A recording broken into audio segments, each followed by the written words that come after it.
আসসালামু আলাইকুম। প্রিয় বন্ধু যারা আছেন সকলকে শুভেচ্ছা। আজকে বাংলাদেশ সেনাবাহিনীতে সৈনিক পদে যোগ দিন এই সংক্রান্ত একটি নিয়োগ বিজ্ঞপ্তি নিয়ে আলোচনা করব। বন্ধুরা, আমরা জানি যে সরকারি বিভিন্ন পদ বা যেগুলো বিভিন্ন পদে লোক নিয়োগ খুব সংকীর্ণ হয়ে আসছে। তো বাংলাদেশ সেনাবাহিনী, পুলিশ এইসবে কিন্তু আবার লোক নিচ্ছে। তো আমি বাংলাদেশ সেনাবাহিনীর সৈনিক পদে যোগদান বা নিয়োগ সংক্রান্ত নিয়ে আমি আলোচনা করব।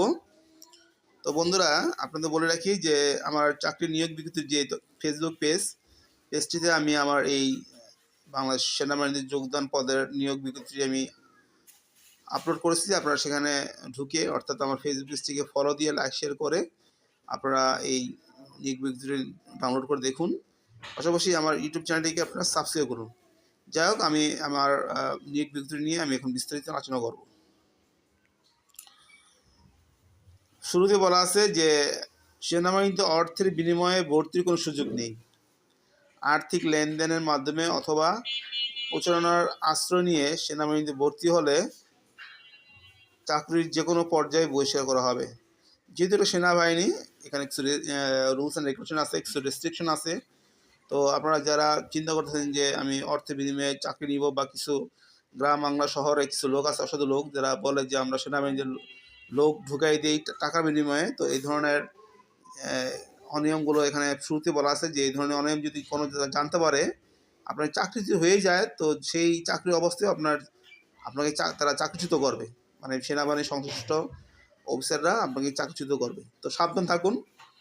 সেনাবাহিনী খুব রেস্ট্রিকশন একটা জব, এবং একটা নিয়ম শৃঙ্খলাপূর্ণ জব। এই জবটি আসলে পেলে আপনার জীবনও ধন্য হয়ে যাবে।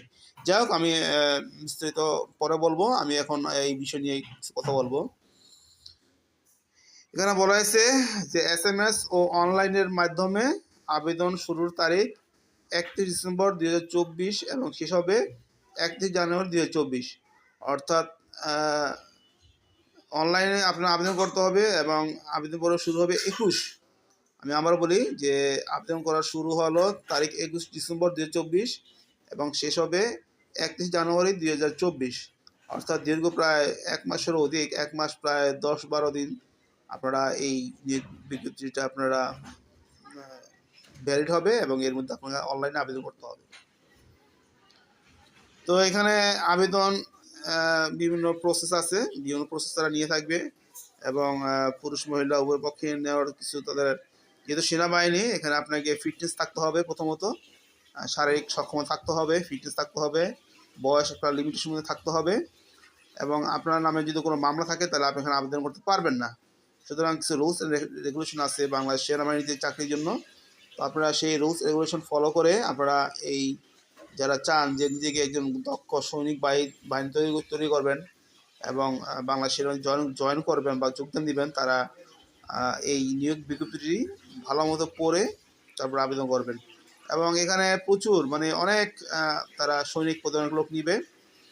তো বিশেষ করে যারা গ্রাম বাংলা যারা আছেন, অনেক ছেলে মেয়ে আছেন দৈহিক বা শারীরিক গঠনে ভালো ভালো বলতে যে হাইট উচ্চতা সবই ভালো, ফিটনেস ভালো, তারা আবেদন করতে পারেন।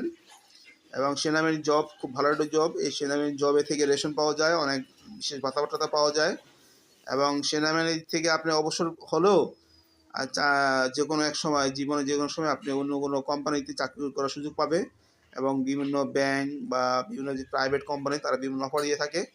তো যাই হোক, আমি বলবো যে চাকরিতে যদি চান যে একটা সরকারি পিওর চাকরি যদি চান, তাহলে বাংলাদেশ সেনাবাহিনী হলো একটি পিওর গভর্নমেন্ট চাকরি, এবং এই চাকরির অনেক বেতন ভাতা আছে। তো যাই হোক, এই সংক্রান্ত আপনারা ডিটেলস সেনাবাহিনীর ওয়েবসাইটে বা আপনাদের নিকটস্থ যে সেনাবাহিনীর ক্যাম্প, সেখানে যোগাযোগ করে জানুন।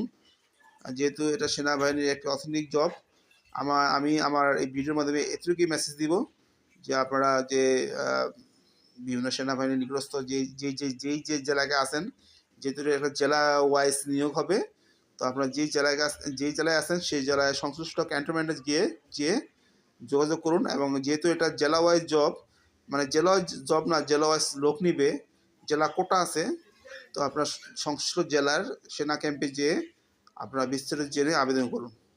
যাই হোক, আপনাদের প্রতি শুভকামনা, আপনাদের শুভকামনা, সবাই আবেদন করুন।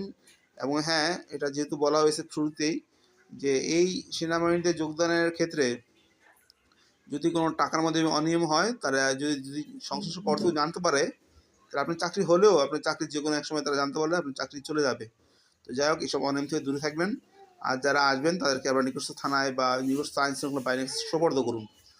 যাই হোক বন্ধুরা, আপনারা আমি শুরুতেই সবসময় বলি যে যারা আমার ফেসবুক বন্ধু আছেন বা ইউটিউব চ্যানেলে যারা বন্ধু আছেন, সবাই নিজ যোগ্যতার চাকরি চায়, কারো লেনদেন বা মামা খালু তারা চান না, তারা নিজ যোগ্যতা চায়। যাই হোক, আপনাদের শুভকামনা এই বন্ধু রাখলাম। ইনশাল্লাহ নেক্সট ভিডিওতে আবার দেখা হবে। সকলে ধন্যবাদ, সকলকে আমার সালাম, আসসালামু আলাইকুম। সকলে ভালো থাকবেন, ভালো নিয়ে কাজ করবেন। সকলকে ধন্যবাদ।